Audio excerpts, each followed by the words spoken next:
নমস্কাৰ পোনপ্ৰথমে মাইডেন বছৰলৈ স্বাগতম জনাইছোঁ। আৰু যে এই ল'ৰাবোৰে যে মেট্ৰিক পৰীক্ষা পাছ কৰিছিল, কি সমস্যাত পাছ কৰা হৈছিল, কেনেকৈ পঢ়িছিল, সেইবোৰৰ আজি আমি কথা সুধিবলৈ যাম। তেনেধৰণে আমি এতিয়া যাব পৰা হৈছোঁ।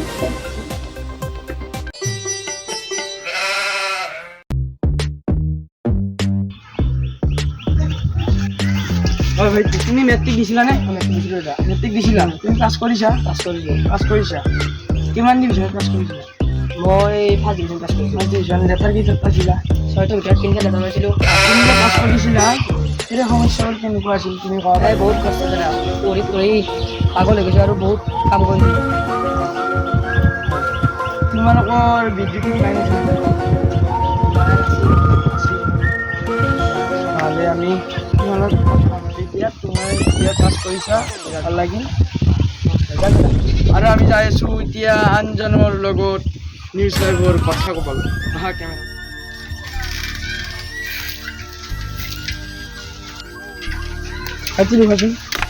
তুমি মেট্ৰিক দিছিলানে?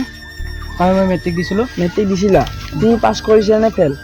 মই মেট্ৰিক পাছে কৰিছিলোঁ। পাছ কৰিছা? তুমি যে মেট্ৰিক পাছ কৰিছিলা, ঘৰৰ এনেকুৱা সমস্যাবোৰ কেনেকুৱা আছিল কোৱাচোন?